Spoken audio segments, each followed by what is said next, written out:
Okay, so you know how we talk about Dan Schneider a lot on Nickelodeon, how he created all these shows on the channel?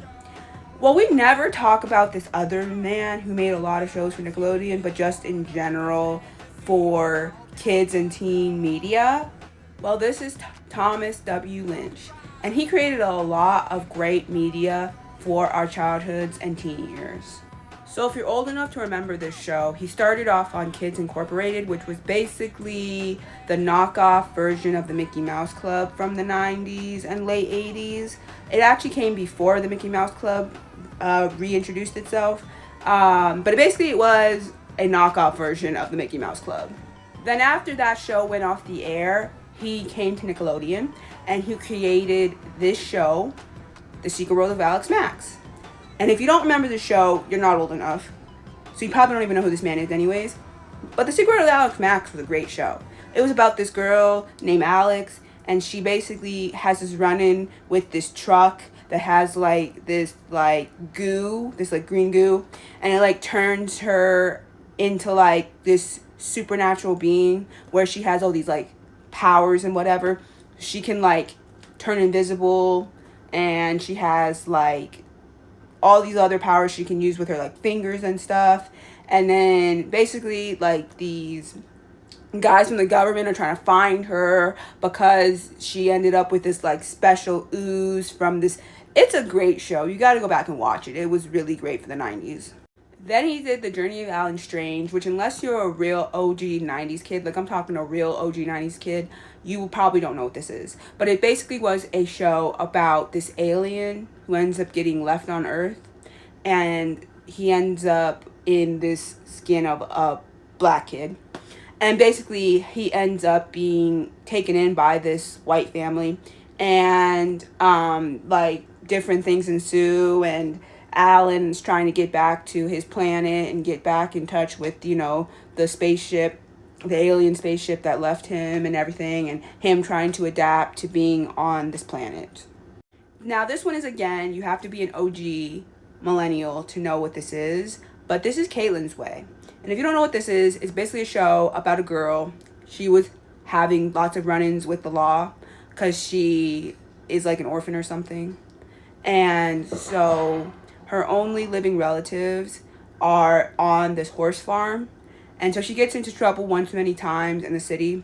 So she ends up getting sent to live with her, I guess they're her cousins or her aunt and uncle or something, on this horse farm. And she has to learn how to be a good girl and whatnot, and learn all these valuable lessons and stuff.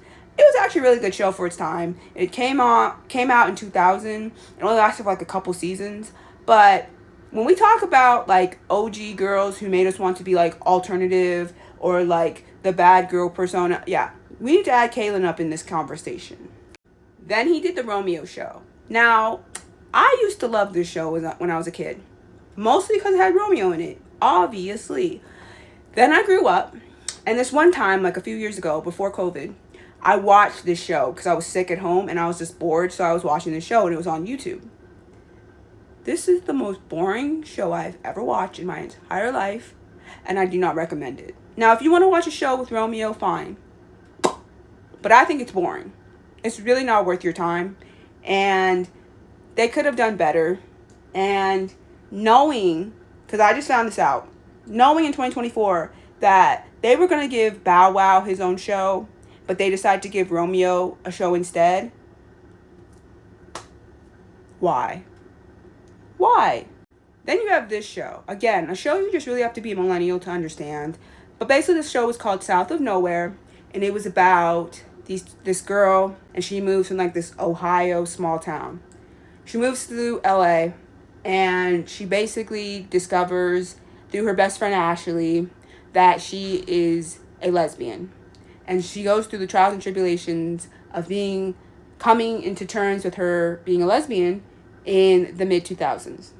And all of that entails from relationship issues to her mom not being accepting of her originally to just a lot. This was a really good show, to be honest.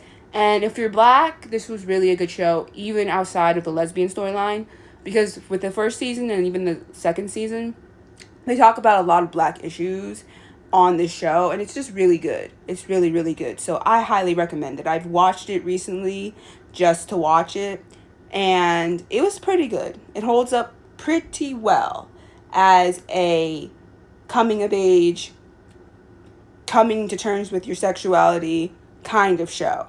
And then during the time that he was doing South of Nowhere, he was also helping to produce Class of 3000. Na, na, na, na, na. That was such a good cartoon. If you don't know this, then you obviously were not around back in the day. But this is Andre 3000. Yes, that Andre 3000 from Outkast. This is his show, and he did so good with it. And it was such a cute cartoon, and it was so funky, and there was so much good music, and it was just a good, great cartoon. Great cartoon. And I'm hearing, because Andre just did a Nardwar interview, I'm hearing from the grapevine that he's trying to kind of revamp this show and bring it back.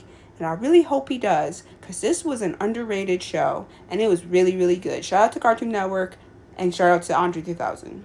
And shout out to Thomas W. Lynch. I know a lot of your projects are very underrated, and a lot of people don't remember them, but your girl remembers them. And I actually take pride in knowing that he made a lot of great shows, because as underrated as a lot of these shows are, these are actually really, really good shows. Because I'd be watching some of them recently, and actually a lot of them hold up. They hold up great. And so I recommend you go and check out all of these shows. Some of them are on YouTube. Some of them you got to A Pirate's Life for Me. And others, I don't know. But for the ones you can find, go watch them. Because he does make good media. And I really like some of the shows that he had for us growing up. Again, super underrated. You really had to be there. If you're not a millennial, you might not get it. But for all my millennials who were around, who remember these shows, they were pretty good. And a lot of them do hold up. Minus Romeo, but that's a whole nother conversation. But anyways, it was just corny. That show was just corny. It wasn't even Thomas W. Lynch's fault. Romeo was just a corny show. Anyways, point is, he made some really great shows. So go check out Thomas W. Lynch's work.